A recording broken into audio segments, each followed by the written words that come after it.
Some things, if God showed you that you were going to have to go through that, you wouldn't be able to handle it, because from where you are at the time, you haven't been through enough to believe him on the level that it takes to operate on the next level. So instead of saying, Lord, show me the place, Lord, show me the way.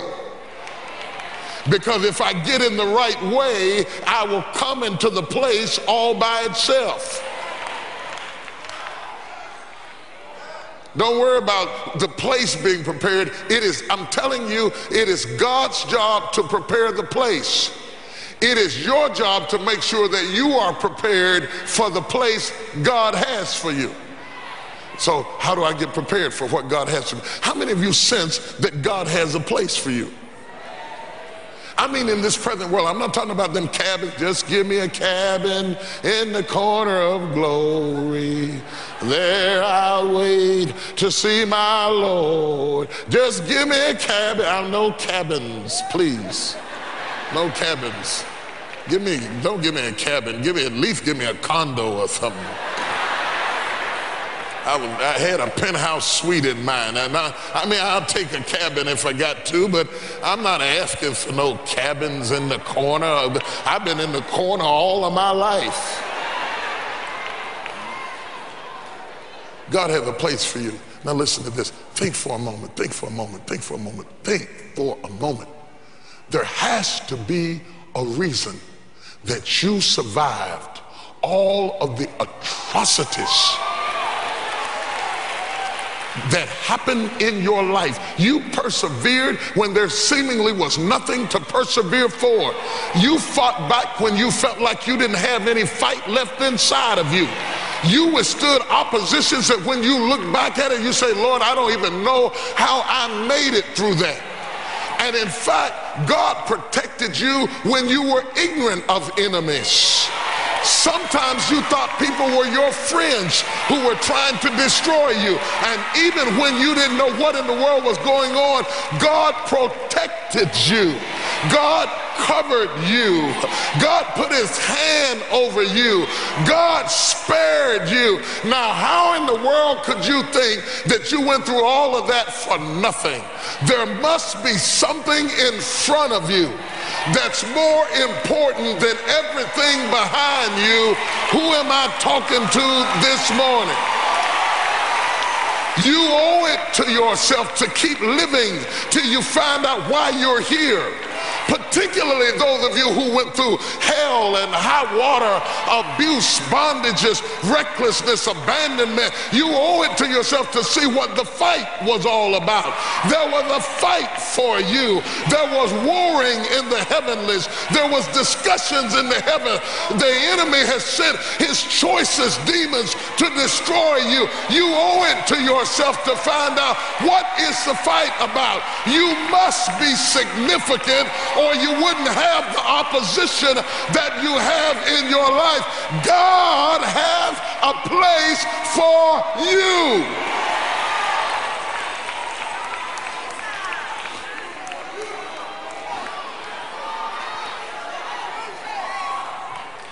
I used to wonder, I've always abhorred envious people and the spirit of envy. I've always just abhorred it, couldn't stand it, couldn't tolerate it. It seemed senseless to me. And only in the last few months have I begun to realize what it is about envy that I hate the most.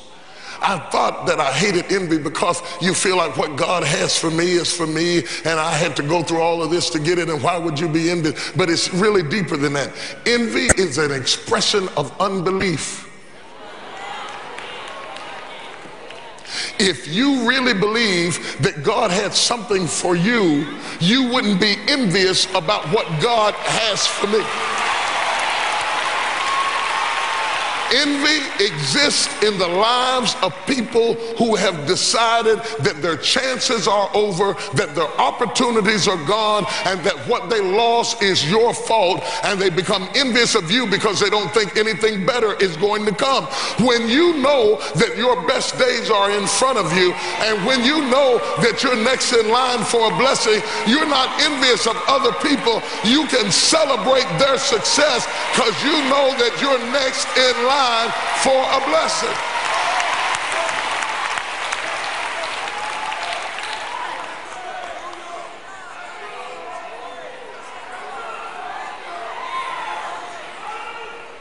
You don't have to be envious of anybody because you know you are not forgotten. You are not forgotten. Write that down. I am not forgotten. The greatest thing to me, one of the greatest things about understanding God to the limited degree that I do, is that God has a master plan. That he's not waking up every morning saying, what am I going to do today?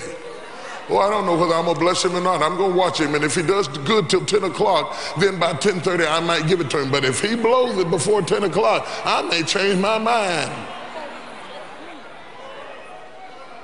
God is not menopausal. He's not on a cycle. He's not going through changes. He's not having mood swings. He's not bipolar. He's not dysfunctional. He's not paranoid schizophrenic. God is not compulsive. He doesn't have a disorder. God is mastermind, totally intelligent, composed with a sovereign resolve. God has settled your end from the beginning. He has set you up. You will be in the place God wants you to be in. He's already bragged in heaven and said, these shall be mine when I make up my jewels. God has a plan, and God has not forgotten you. Your boss may have forgotten you. Your mother may have forgotten you. Your friends may have forgotten you. Opportunities may have forgotten you, but God has not forgotten you. Listen to what he told Isaiah. He said, I have written their names in my hand.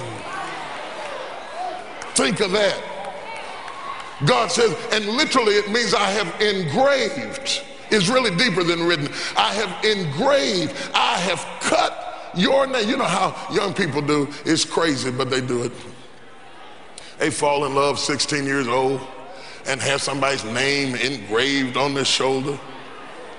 They don't know that by the time they're 18 and a half, they're going to be up here trying to even erase a name and scratch it out and turn it into a butterfly.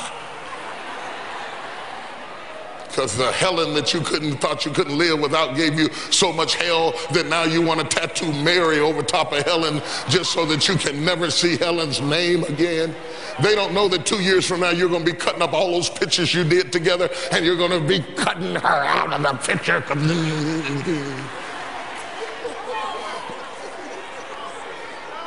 Oh, don't act like you never got so mad that you didn't cut up some pictures. That's what keeps the saints from murder. We stab the picture.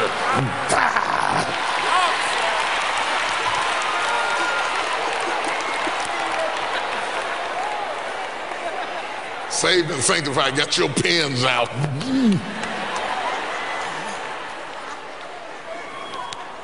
God said, I don't have to wait to see how you and I develop before I engrave your name.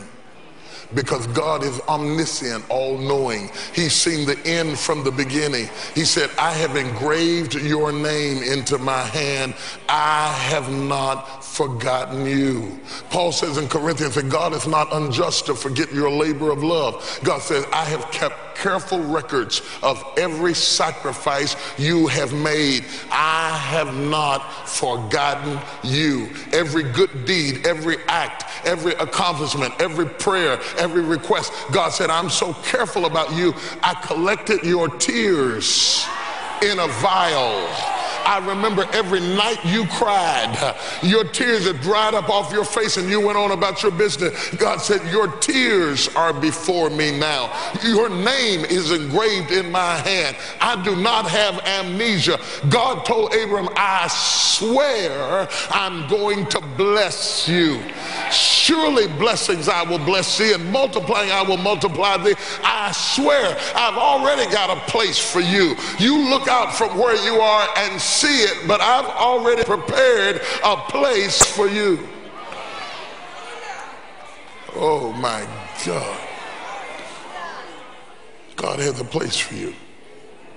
And when you know that God has a place for you, you are able to let go of so much bondage and baggage. This is why by the time Joseph's brothers got to him, he wasn't angry. What should he be angry about? Sure, they mistreated him. Sure, they abused him. Sure, they threw him in a pit. Sure, they ostracized him. Sure, they lied on him. Sure, they messed up the first half of his life. But there was something on the second half of his life that was so wonderful that it didn't bother him what he went through to get to the second half.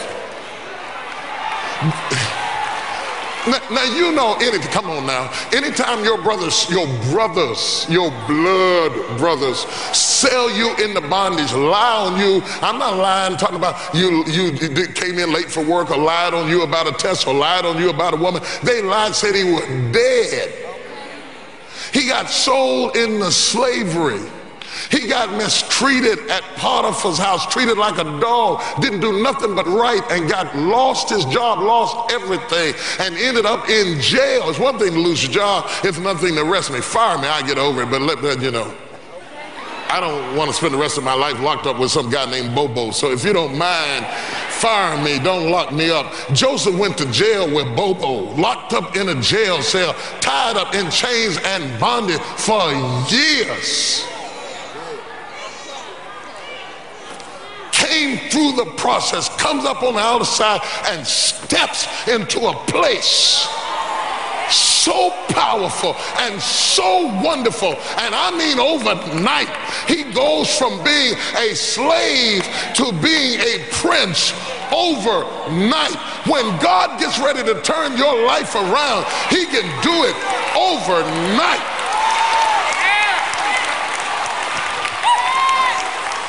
I know you don't. I wish there were a few overnight witnesses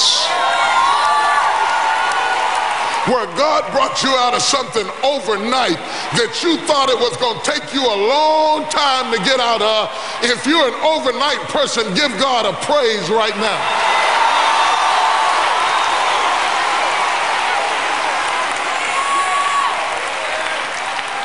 Listen to this, I gotta hear it. He brought him quickly into a place, and in that one moment they put a necklace around his neck, they put a robe on him, they gave him a chariot right behind Pharaoh. He stepped into an illustrious position with all types of benefits, in charge of everything. He was a slave yesterday, a prisoner yesterday, an inmate, incarcerated, and the next day he's in charge of a nation.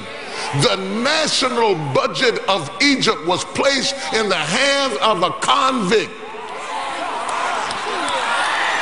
See, who would have thought when he lost his job, or when he was in the bottom of the pit and they were lying on him, or when he was at Potiphar's house and Miss Potiphar told that big lie and he lost his job? Who would have thought when he was locked up in cell block B with Bobo that the next day he would be sitting up there controlling the national wealth of an entire nation? Isn't it funny how you can be unemployed one moment and God opened up a door? Isn't it funny how you can be lonely for 20 years and meet somebody in 20 minutes that turns your entire life around? Isn't it funny how you could have been homeless and now you're sitting up in your big bad house, and nobody would ever believe that there was a time in your life you didn't have lights, you didn't have water, you didn't have a place to stay, but God put you in a place of supernatural. Oh God, somebody knows what I'm talking about. Let me tell you something. God has blessed some of you so well that many people think you led a privileged life.